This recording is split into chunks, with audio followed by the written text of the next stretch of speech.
네, 우리 평소에 우리의 몸의 건강은 우리 그 주식, 매일 먹는 주식을 통해서 이렇게 몸에 영양분을 섭취하고 건강해지게 됩니다. 외식은 가끔 한 번씩 하는 거죠. 외식 먹고 건강해졌다고 하는 것 그렇게 많지 않습니다. 그런 의미에서 우리는 매 주일마다 담임 목사님을 통해 영적인 주식을 잡수십니다. 그게 우리를 건강하게 하는 거예요. 영과 육을. 그리고 오늘은 이제 외식입니다. 외식. 외식할 때는 기쁜 마음, 즐거운 마음으로 갑니다. 무겁게 가는 게 아니고 설교 어떻게 하나 보자 이렇게 하는 게 이거는 외식이 아니에요. 이거는. 그래서 외식할 때는 마음을 열고 기쁜 마음으로 그렇게 은혜를 또 사모하며 나아가셨으면 좋겠습니다. 리차드 마크의 소설 중에서 갈매기의 꿈이라는 소설이 있어요. 그 내용을 소개해드리면 이렇습니다. 한 척의 배가 있는데 고기를 끌어모으기 위해서 미끼를 배 주변에 이렇게 던져줍니다. 그러면 주변에 있는 갈매기들이 막 달라드는 거예요. 그래서 그 떨어진 미끼를 주워 먹으려고요. 그렇게 갈매기들은 오늘도 살기 위해서 부산한 하루 움직임으로 그렇게 시작을 합니다. 그런데 그러한 소란을 외면한 채 이 책의 주인공이죠. 갈매기 조나단 리빙스턴. 이름은 기억 안 하셔도 됩니다. 그런데 다른 갈매기들과 멀리 떨어져 있는 거예요. 그래서 혼자 무언가를 열심히 연습하고 있습니다. 갈매기 조나단에게는요, 한 가지 꿈이 있었어요. 바로 보다 멀리, 보다 높이 나는 그 꿈 말이죠. 그래서 홀로 연습하고 또 연습하는데 이게 날아오르려고 날개짓을 힘차게 할 때마다 이 날개 깃털이 곤두서가지고 그 자리로 막 추락하곤 합니다. 그러나 이 조나단은 포기하지 않고 계속해서 거듭 날아오르려고 연습을 하고 노력합니다. 그런데 또다시 어김없이 바다에 추락을 하고 말아요. 우두머리 갈매기는요, 이러한 조나단의 모습을 보고 갈매기의 위엄과 전통을 상실했다고 하면서 그를 추방해버리고 맙니다. 이제 조나단 갈매기는 외톨이가 되고 말았습니다. 그래도 외톨이 혼자 되었지만 포기하지 않고 계속해서 그에게 무엇이 있었기 때문에요? 꿈이 있었기 때문에 계속해서 멀리 높이 달려는 연습 훈련을 합니다. 그러던 어느 날 두 마리의 갈매기가 그를 찾아와서 천상의 세계로 인도합니다. 그렇게 새로운 세상을 만난 조나단에게 이 갈매기가 이런 말을 해주는 거예요. 만약 한 번씩 들어보셨을 거예요. 가장 높이 나는 새가 가장 멀리 본다. 이 시간 우리 성도님들께 질문 하나 드리고 싶습니다. 우리 성도님들에게는 어떤 꿈이 있으십니까? 하나님은요, 우리 모두 각자를 향한 하나님의 소원이 있으십니다. 그것은 바로 갈매기 조나단의 꿈처럼 우리가 높이 날고 멀리 바라보면서 사는 그것을 하나님께서는 우리를 향해 보길 원하셔요. 그게 하나님의 소원입니다. 기독교의 핵심 교리를 질문과 답변 형식으로 만든 웨스트민스터 소요리문답이라는 게 있습니다. 질문하고 답변하고 하는 그건데요. 자, 첫 번째 문항 아마 한 번씩 들어보셨을 거예요. 사람의 제일 되는 목적이 무엇입니까? 그 답은요, 하나님을 영화롭게 하고 그를 영원토록 즐거워하는 것이다. 이렇게 말하고 있습니다. 그러니까 자녀가 부모를 영화롭게 하는 것은 훌륭한 사람 되어서 행복하게 잘 사는 모습 보여드린 것 아니겠습니까? 마찬가지라는 거예요. 하나님도. 우리 하나님이 아버지 되신 하나님도 하나님께 영광 돌리면서 하나님이 흐뭇해 하실 만한 삶을 살면서 행복한 모습을 보는 게 하나님이 너무나 기뻐하시는 모습입니다. 그래서 우리는 우리 자신뿐만 아니라 하나님의 영광을 위해서라도 잘 사셔야 됩니다. 행복하게 사셔야 되는 거예요. 1973년에 나온 고전 영화 중에 마이웨이라는 영화가 있습니다. 이제 제가 태어나기도 이전에 나온 작품이라 저는 사실 잘 모르지만 이 유명한 주제가 때문에 알게 됐어요. 이 마이웨이를. 월 매독스라는 마라톤 선수가 주인공으로 등장을 합니다. 세계 대회에서 우승을 경험할 정도로 마라톤 선수로 훌륭한 사람이었어요. 이제 나이가 들어서 마라톤 선수 은퇴를 하고 매독스 건설회사의 사장으로 그렇게 남부러울 게 없는 삶을 살아옵니다. 이 월 매독스에게는 한 가지 꿈이 있었어요. 소원. 그것은 3명의 자녀가 있었는데 한 자녀가 그 사업을 물려받았으면 하는 거였습니다. 그런데 뜻하지 않게 자녀들이 다 다른 길로 가버리는 거예요. 월 매독스는 그대로 주저앉아 포기할 수 없어서 예전에 그 마라톤을 뛸 때 그 영광스러운 떠올리며 내가 포기하지 않고 그래도 내가 다시 힘을 내서 그렇게 살아야겠다. 이런 마음으로 마라톤에 도전하기로 합니다. 정말 피나는 연습을 하고 마라톤에 들어가는데 그래도 나이의 장벽은 어쩔 수 없나 봅니다. 열심히 연습하고 훈련했음에도 불구하고 달리다 쓰러지고 넘어지고 자빠지고. 그런데 포기하지 않고 그때마다 다시 일어나서 끝끝내 42.195km라는 이 마라톤 종점에 도착을 하게 되는 거죠. 영화 감독은 그 마지막 부분에서 힘겹지만 끈질기게 그렇게 달리고 있는 이 주인공의 모습을 클로즈업하고 슬로우 모션 하면서 그 화면 가득히 그 열정, 힘들지만 내가 이걸 끝내 이루리라 하는 그 모습을 온전히 담아내고 있습니다. 그리고는 그 장면에서 그 유명한 프랭크 시나트라의 바로 이 시나트라의 마이웨이가 물결처럼 흘러나오는 거예요. 그래서 제가 1부, 2부 이 노래를 들려드리려고 했는데 이게 연습이 잘 안 되더라고요, 이게. 그래서 정말 열심히 해서 우리 3부 예배는 제가 들려드리려고 했는데 1부, 2부 안 했기 때문에 3부도 못 할 것 같아요. 형평성에 어긋나기 때문에 상상에 맡기시길 바랍니다. 자, 제가 왜 이 말씀을 드렸느냐. 성경에도 보면 우리의 신앙생활을 이러한 달리기, 경주로 표현하는 것들이 굉장히 많이 있습니다. 그 중에 대표적으로 히브리서 12장 1절 말씀이죠. 우리 한번 화면을 보고 같이 한번 읽어보실까요? 시작. 이러므로 우리에게 구름같이 둘러싼 얽매기 쉬운 죄를 벗어버리고 인내로써 우리 앞에 당한 경주를 하며. 자, 증인들이 열심히 신앙의 경주, 달리기를 하면서 살아왔다는 거죠. 그리고 또 빌립보서 3장 14절 말씀이죠. 표대를 향하여 그리스도 예수 안에서 하나님이 위에서 부르신 부름의 상을 위하여 어떻게 해요? 내가 달려간다. 이렇게 고백을 하고 있습니다. 사람들이 살아가면서 왜 그 삶이 방황하고 또 우왕좌왕하고 혼란을 찾게 되는 겁니까? 그것은 바로 꿈 그리고 목표를 상실했기 때문일 겁니다. 인생의 꿈이나 목표가 없을 때 우리는요, 자연히 방황하게 되고 우왕좌왕하게 되고 방랑한 삶을 살아가게 되는 겁니다. 그래서 꼭 기억하셔야 돼요. 이것을. 무얼 말입니까? 우리는 이 땅에 결코 우연히 태어난 존재가 아니라는 거예요. 하나님의 섭리와 기대 속에서 하나님의 축복, 하나님의 기대를 가득 담고 우리는 이 땅에 살게 된 거죠. 그래서 하나님의 뜻이 있으셔서 하나님의 뜻을 이루어가는 존재로 하나님이 우리를 불러주셨다는 거예요. 그래서 우리의 삶의 목표, 꿈을 찾아본다면 무엇이 되겠습니까? 여러 가지 생각들이 떠오르시겠지만 잠시 내려놓고 이 땅에 보내시고 살게 하신 하나님의 뜻과 그 목적, 그래서 우리가 경주해야 될 그 목적지는 바로 거기에 있다는 거예요. 정리하자면 하나님의 뜻을 가지고 하나님이 기뻐하실 만한 삶을 살아가는 것. 이게 우리 꿈이자 목표가 되어야 되지 않겠습니까? 그럼 어떻게 이러한 삶을 살아갈 수 있겠습니까? 오늘 본문은 우리가 잘 아는 아브라함과 롯의 이야기이죠. 아브라함은 하나님께로부터 지금의 고향 땅을 떠나 하나님이 보여주고 지시할 땅으로 가라 명령을 받습니다. 그렇게 아브라함은 하나님의 말씀을 순종해 말씀만을 따라갔고 롯도요 함께 아브라함을 따라갔습니다.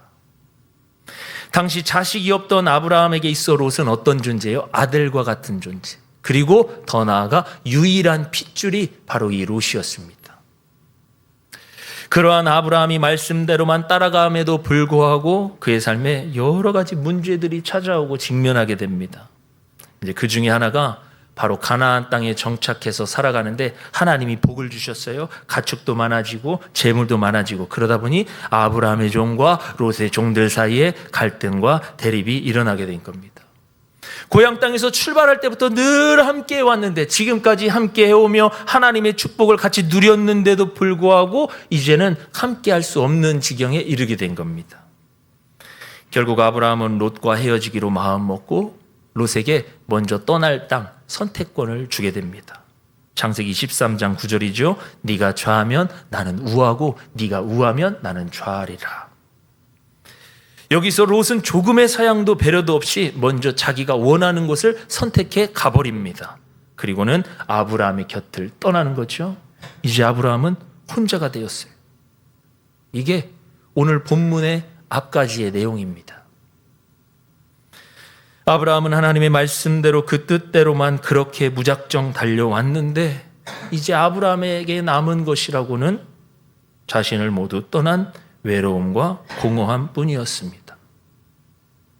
우리가 잘 생각해야 될 게 하나님의 말씀대로 살아가는데 하나님의 뜻대로 살아가는데 그 모든 삶의 자리에 나아갈 때 항상 기쁨이 찾아오고 평안이 찾아오고 기쁨 충만 꼭 그렇지만은 않습니다. 날마다 은혜로만 채워진다고 생각하면 큰 오산이에요. 바로 아브라함처럼 냉정하고도 외면한 외로운 현실이 찾아올 때가 있다는 거예요. 그런데 아브라함은 이 어려움을 잘 이겨냅니다. 그리고 다시 하나님의 복을 향해 뚜벅뚜벅 나아가는 거예요.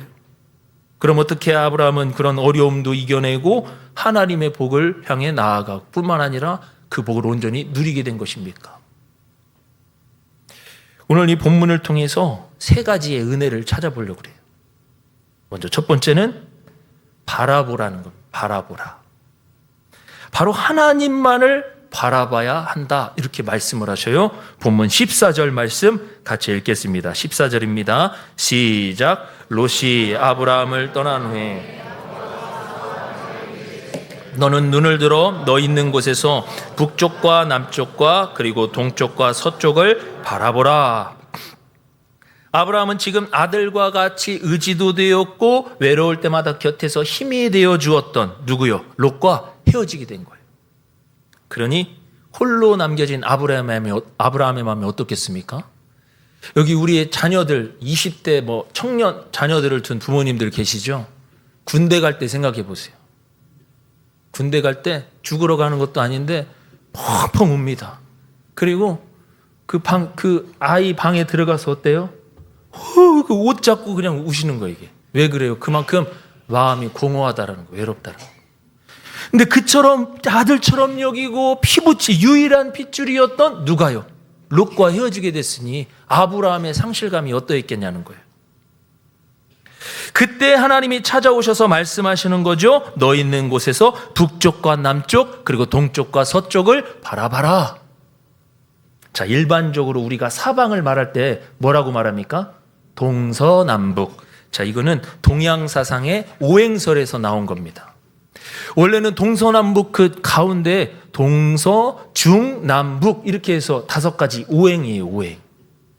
그런데 옛사람들은 땅을 어떤 모양으로 생각했어요? 네모난 모양. 그러니 동서남북이라고 해서 이 4가지로만 이야기를 하게 된 겁니다. 이것은 우리가 일반적으로 아는 것이고요. 그럼 성경은 뭐라고 말할까요? 이 사방을 말할 때 오늘 본문에 말하잖아요. 북남 동서. 성경의 옛사람들은 하나님이 계신 곳을 어디라고 생각했냐면 북쪽이라고 생각했습니다. 그래서 이사야 14장 13절 내가 내 마음에 이르기를 내가 하늘에 올라 하나님의 뭇별 위에 내 자리를 높이리라. 내가 어디에요? 북극 지폐의 산 위에 앉으리라. 그래서 당시 믿음의 사람들은 항상 북쪽을 바라본 거예요. 북쪽. 그리고 북쪽을 중심으로 해서 그렇게 살아왔습니다. 하나님은 지금 그것을 누구에게? 아브라함에게 상기시켜주고 계신 겁니다. 다시 14절 말씀을 한번 읽어보실까요? 시작. 롯이 아브라함을 떠난 후에 여호와께서 아브라함에게 이르시되 너는 눈을 들어 북쪽과 남쪽 그리고 동쪽과 서쪽을 바라보라. 자, 그럼 왜 하나님은 이것을 다시 상기시켜 주는 걸까요? 자, 지금 아브라함은 어찌된 일인지 북쪽, 바로 하나님을 바라보지 않고 다른 것을 바라보고 있음을 하나님이 보신 거예요. 그래서 아브라함에게 다시 북쪽을 먼저 바라봐라 말씀하시는 거죠. 자, 그게 무엇인지 우리가 읽었던 14절 그 시작 부분에 말씀합니다. 뭐라고 말합니까? 롯이 아브라함을 떠난 후에. 왜 롯이 아브라함을 떠났습니까? 하나님이 복 주셔서 재물이 많아지고 그러다 보니 사람이 그 공간에 다 살 수 없어서, 그래서 어쩔 수 없이 떠나게 된 거예요. 그런데 이거는 너무나 좋은 일 아닙니까? 복 받아서 떠나는 거니까 잘 돼서 가는 거예요. 그런데 아브라함은 이 조카 롯을 잊지 못하는 거예요. 이것 때문에 갈등하게 됩니다. 그래서 하나님 바라봐야 되는데 여전히 조카 롯을 생각하는 거예요. 그래서 하나님 말씀합니다. 다시 북쪽 하나님을 바라봐라. 왜 자신을 떠난 롯을 생각하면서 인간의 정을 아쉬워하면서 하나님을 놓치고 있는 거니? 아브라함아, 다시 북쪽 하나님을 바라봐라 말씀하시는 겁니다. 하나님께서는 아브라함에게 부모 친척 아비집을 떠나라고 말씀하셨어요. 그런데 아브라함 다시 친척 롯을 떠나지 못하고 거기에 붙들려 있는 모습을 보게 됩니다. 그런데 더 큰 문제는 무엇입니까? 이것 때문에 지금까지 하나님만 바라보고 달려왔던 그 믿음이 흔들 거리더라는 거예요. 누가 뭐래도 지금까지 믿음으로 달려온 사람이었는데, 물론 실수도 있었지만 그때마다 하나님을 향한 믿음은 다시 회복하고 변치 않았는데 흔들거리는 거예요. 히브리서 11장 8절이죠. 믿음으로 아브라함은 부르심을 받았을 때 순종하여 장래의 유업으로 받을 땅에 나아갈새 갈 바를 알지 못하고 나아갔으며, 어딘지도 모르는 땅, 무엇인지도 어떻게 생겼는지 모르지만 하나님을 말씀하셨기에 그 말씀 믿음으로 붙잡고 나아갔던 그의 삶이었는데, 이 자식처럼 여겼던 조카 롯이 떠나니까요, 믿음이 흔들 거리는 거예요. 그래서 하나님 말씀하십니다. 아브라함아, 너 지금 무엇 바라보고 있느냐? 아브라함아, 왜 인간의 정에 사로잡혀서 사람을 의지하고 있느냐? 안 된다. 나를 바라봐라. 나를 의지해라. 하나님 말씀하십니다. 그렇습니다. 우리 홍익의 가족 여러분, 적어도 우리는 인생의 어떠한 결정, 또 그걸 결심하고 나아갈 때 인간적인 정의 감정에 휘둘리거나 세상 염려에 붙들리면 안 됩니다. 우리는 끝까지 누구요? 하나님만 바라보면서 하나님 안에서 하나님 붙들고 나아가야만 합니다. 그래야지만이 우리가 온전히 하나님의 복을 누리며 살 수 있는 겁니다. 그런데 그렇게 다짐한다 해도 쉬운 일이 아니라는 거죠. 그래서 하나님은 이것을 너무나 잘 알기에 오늘 본문 말씀을 우리에게도 들려주시는 겁니다. 사랑하는 아들아, 사랑하는 딸아, 너는 지금 무엇을 바라보고 있느냐? 왜 자녀 바라보고 경제적 선상 바라보고 건강 바라보면서 그것 때문에 걱정하고 염려하고 불안해하느냐? 아니다! 다시 눈을 들어 나를 바라봐라. 하나님 말씀하시는 거예요. 우리 홍익의 가족 여러분, 지금 우리에게 필요한 것은 바로 하나님만 바라보는 믿음의 눈인 줄로 믿습니다. 그래야지만이 우리 삶에 찾아오는 갈등과 고민을 이겨내고 견뎌내며 그 삶을 통해 하나님께 영광 돌리게 될 줄로 믿습니다. 이러한 믿음을 통해 하나님만 바라보며 나아가는 우리 모든 삶 되실 수 있기를 주님의 이름으로 축복합니다. 두 번째는 다녀보라입니다. 다녀보라. 하나님만 바라보되 어떻게? 우리의 최소한의 노력이 있어야 된다는 거예요. 본문 17절 말씀 같이 한번 읽겠습니다. 17절입니다. 시작. 너는 일어나 내게 주리라. 자, 여기 보시면 세 개의 동사가 쓰여져 있죠. 동사 행동을 나타내는 거. 일어나라, 다녀보라, 주리라. 그런데 앞선 두 개의 동사, 일어나라, 다녀보라는요, 명령형 동사입니다. 직접 행해라는 거죠. 지금까지 하나님께서는요, 아브라함에게 이 말씀을 통해서 절망해 있고 낙심돼 있고 우울해 있는 이 아브라함을 회복시키시고자 말씀을 주셨어요. 뭐라고요? 나를 바라봐라. 보통 우리가 믿음을 이야기하죠. 신앙에 있어서 믿음 너무나 중요하거든요. 믿음 없이는 하나님을 기쁘시게 할 정도로 믿음은 너무나 중요한 것임에 틀림없습니다. 그런데 이 믿음이라는 게 아무리 하나님께서 복을 많이 주신다고 약속하셨어도 우리가 그저 바라기만 하고 아무것도 하지 않는다면 어떨까요? 그 믿음은 하나님의 약속을 온전히 누리기에 다소 거리감이 있어 보입니다.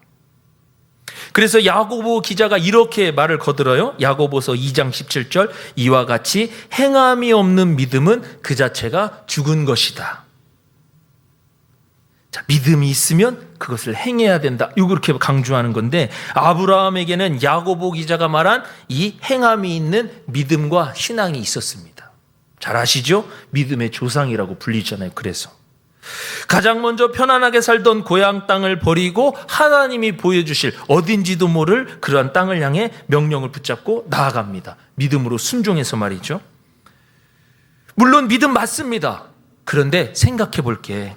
아브라함의 떠나는 행동이 없었다면 이 믿음이 이렇게 아름답고 귀하고 근사한 믿음이라고 할 수 있었겠습니까? 또한 100세에 얻은 독자 이삭을 모리아산에서 제물로 바치라는 하나님의 명령이 있었죠. 물론 믿음으로 말씀에 순종했습니다. 자, 그런데 왜 수많은 갈등과 고민이 없었겠습니까? 사실 아브라함은요, 이삭을 바칠 마음이 없었어요. 창세기 22장 5절 말씀이죠. 이에 아브라함이 종들에게 이르되 너는 나귀와 함께 여기서 기다리라. 내가 아이와 함께 저기서 예배하고 어떻게 우리가 너희에게로 돌아오리라. 만약에 이삭을 바칠 것을 믿음으로 나아갔다면 어떻게 해요? 내가 예배 드리고 내가 이삭을 바치고 나 혼자 갔다 올게, 이렇게 말해야 되는 거지, 우리라고 표현하면 잘못된 겁니다. 이 표현에 뭘 말하는 거예요? 처음에 바칠 마음이 없었던 거예요. 그러니까 아브라함은 마지막 칼을 들고서 이삭을 향해 내리치는 그 순간까지도 고민되고 갈등이 되었습니다. 그 마음. 어떡하지? 그런데 아브라함이 위대한 게 무엇입니까? 그러한 갈등과 고민이 있었음에도 불구하고, 너무나 힘들고 괴로운 순간임에도 불구하고 그것을 온전히 행했다라는 거예요. 그래서 바로 하나님께서 아브라함을 믿음의 조상으로 세워주신 근거가 되었다라는 겁니다. 그렇습니다. 우린 믿음으로 살아야 되는데 그래야지만이 이 땅에서 하나님의 뜻이 온전히 이루어지며 그 영광 올려드리며 살 수 있는데, 여기에는 우리의 믿음의 결단과 행동을 통해서 완성되어진다라는 거예요. 성경에 수많은 기적들 나타나죠. 그 중에서 출애굽할 때 홍해가 갈라진 사건, 요단강이 갈라진 사건 너무나 잘 아실 겁니다. 홍해가 갈라진 사건은 출애굽에서 나온 그 즉시였어요. 그러니까 초보자의 신앙, 어린아이의 신앙. 그때는 하나님이 그 홍해바다 갈라주시고 갈라진 땅을 향해서 건너가게 하셨습니다.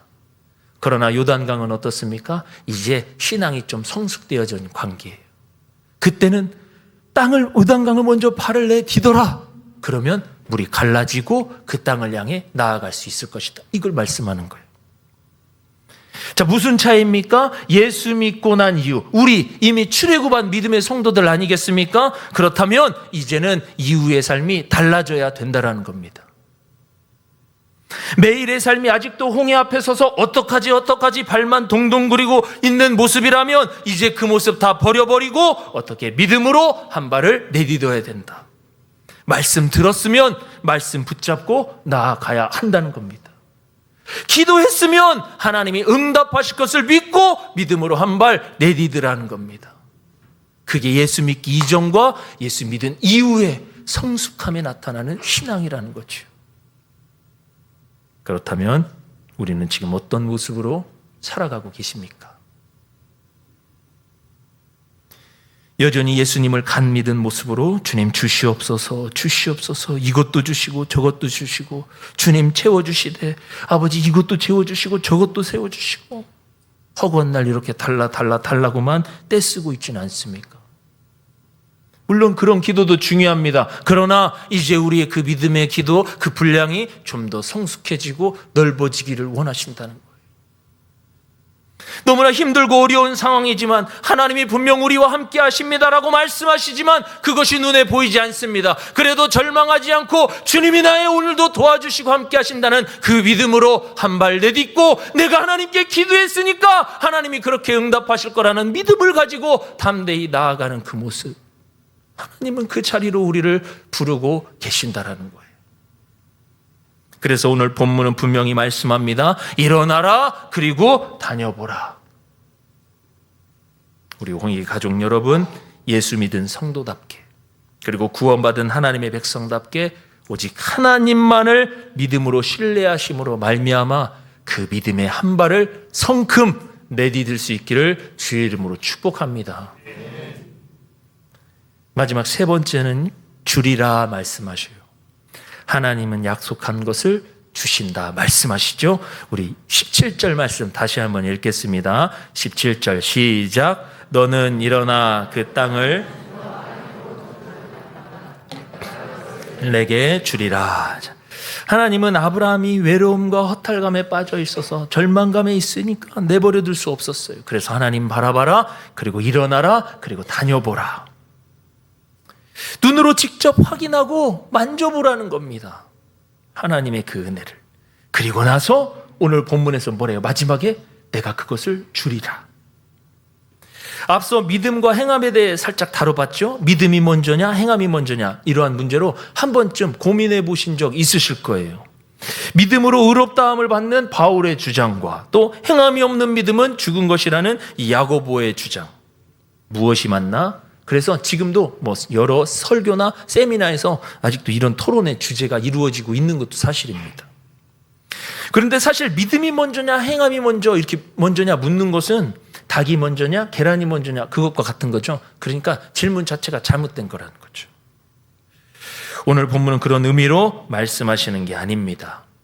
하나님은 아브라함을 향해 말씀하시면서 15절에 주리니, 16절에 하리니, 17절에 주리니 거듭해서 3번을 반복해서 말씀하세요.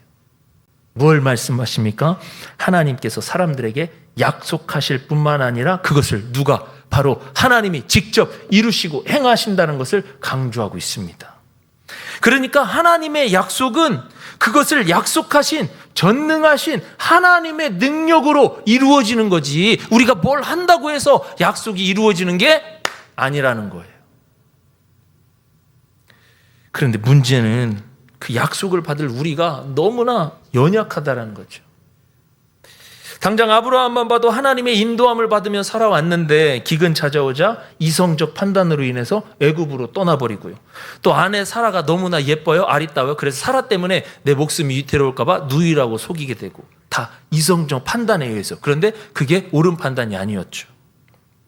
이렇게 우리의 생각과 판단은 어쩔 수 없이 연약함을 가져올 수밖에 없다는 거죠. 그런데 하나님은 이것을 너무나도 정확하게 아셨어요. 그래서 이거를 너무나 잘 아시기 때문에 처음부터 믿어야 된다 말씀하지 않으셨다라는 거예요. 먼저 눈으로 보여주시고 다니면서 확인케 하시고 손으로 만져보게 하시고 느끼게 하시고 체험하게 하신 이후에 그 다음에 내가 너에게 주리니. 이 주리니라는 의미에는 뭐가 담겨 있습니까? 그 주시는 하나님을 믿어야 된다라는 그 믿음의 의미가 여기에 담겨져 있는 거예요. 아이들 약 먹는 거 너무나 힘들어하죠. 저희 아이 6살 때 일입니다. 지금은 10살이 되셔서 4년 전의 일인데, 약국 하시는 집사님이 이 약을 정리한다고 이 아이의 키 성장에 도움이 된다고 이 약을 좀 주셨어요. 그래서 이거 키 크는 약이다, 먹어봐라 하고 이렇게 데워줘도 안 먹겠다는 거예요. 아니 이거 너 키가 크는 거야, 성장에 도움이 되는 거야, 먹어봐 했더니 안 먹는다고 고개를 확 돌려버립니다. 참, 키가 아무리 큰 약이라고 먹어봐야 된다고 해도 소용이 없습니다. 왜요? 내가 경험해보지 않았기 때문에, 내가 맛본 것이 아니기 때문에. 그런데 하는 수 없이 조카들을 이렇게 얘기를 하면서 했습니다. 조카. 또 아이들이 라이벌 의식은 은근히 있더라고요. 친척 조카인데도. 그래서 얘야 이거 먹으면 저기 형아보다 키가 커져. 그리고 힘도 세죠. 그랬더니 고개를 쓱 돌리더니 그거 하나 주워서 얼른 이렇게 먹어버리는 거예요. 근데 하나만 먹는 게 아니고 또 하나를 집더니 또 하나를 꿀꺽 먹어버리는 거예요. 뭐 형아보다는 키가 크고 힘이 세고 싶으신가 보죠. 자, 아무리 성장에 도움이 된다 말해도 이게 내가 확인되어지고 경험되고 만져보고 느껴본 게 아니라면 거부감이 들더라는 거예요. 근데 우리의 믿음, 신앙도 마찬가지입니다. 지금의 어려운 상황 우리 하나님께서 도와주십니다. 하나님이 이기게 하십니다. 넉넉하게 감당할 힘을 주십니다. 그러면 아멘이라고 하는데 뒤돌아서면 걱정되는 거예요. 왜? 경험이 없으니까. 만져진 게 없으니까. 그래서 믿음으로 붙잡고 행하기 어렵다라는 겁니다. 이러한 우리의 연약함을 하나님은 너무나도 잘 아시기 때문에 미리 확인시켜 준 겁니다. 먼저 보게 하시고 확인하게 하시고 손으로 만져보게 한 다음에 내가 이것을 너희에게 주리라. 그리고 뭐라고 말씀하시는 거예요? 내가 이 줄 것을 믿어야 된다. 그것을 믿고 붙잡아야 된다 말씀하십니다. 아브라함이 비록 자신의 실수로 어려운 순간을 처하지만 아브라함은 그때마다 하나님의 이 말씀을 붙잡을 수 있었습니다. 왜요? 이전에 하나님이 경험하게 하셨기 때문에, 보게 하셨기 때문에. 그래서 결국에는 그 믿음으로 회복하고 이겨낼 수 있었던 겁니다. 믿음으로 산다는 게 무엇입니까? 내가 행하고 있는 것 같지만 100% 하나님이 행하신 거예요. 처음부터 끝까지. 이 시간 하나님은 우리에게 눈을 보여주시고 믿음 우리에게 눈으로 보여지게 하고 확인되게 하시고 만져지게 하십니다. 그리고 그것을 우리에게 주리라 말씀하십니다. 그렇다면 우리는 그 다음에 행보가 무엇이어야 되겠습니까? 그것을 온전히 믿음으로 붙잡는 것. 그렇게 하나님께서 이루실 모든 하나님의 그 약속, 이루실 것을 기대하면서 믿음으로 그것을 붙잡고 나아가실 수 있는 우리 성도님들 되실 수 있기를 주의 이름으로 축복합니다. 너는 일어나 그 땅을 종과 횡으로 두루 다녀보라. 내가 그것을 주리라. 그것을 믿음으로 말미암아 이루시는 하나님을 경험하시길 축복합니다. 말씀의 결론 맺겠습니다. 하나님, 우리를 지으신 목적답게 하나님의 영광을 나타내도록 그렇게 살기를 원하셔요. 그러한 삶을 살면서 행복하기를 원하십니다. 그런데 현실은 이게 녹록지 않죠. 그래서 우리에게 말씀하시는 거예요. 첫 번째, 하나님 바라봐야 된다. 두 번째, 하나님 바라봤으면 믿음으로 행동해야 된다. 세 번째, 믿음으로 행동하기 어려워요. 그러니까 눈으로 보여주시고 확인하게 하시고 경험하게 하셔서 내가 이것을 너에게 줄게 라고 하는 거기에 어떻게 우리의 믿음의 반응이 덮어질 수 있도록 하나님은 그것을 말씀하십니다. 이 말씀 온전히 붙듦으로 말미암아 온전히 하나님이 이루시고 행하시는 놀라운 축복을 맛보며 나아가는 우리 모두 될 수 있기를 주님의 이름으로 축복합니다.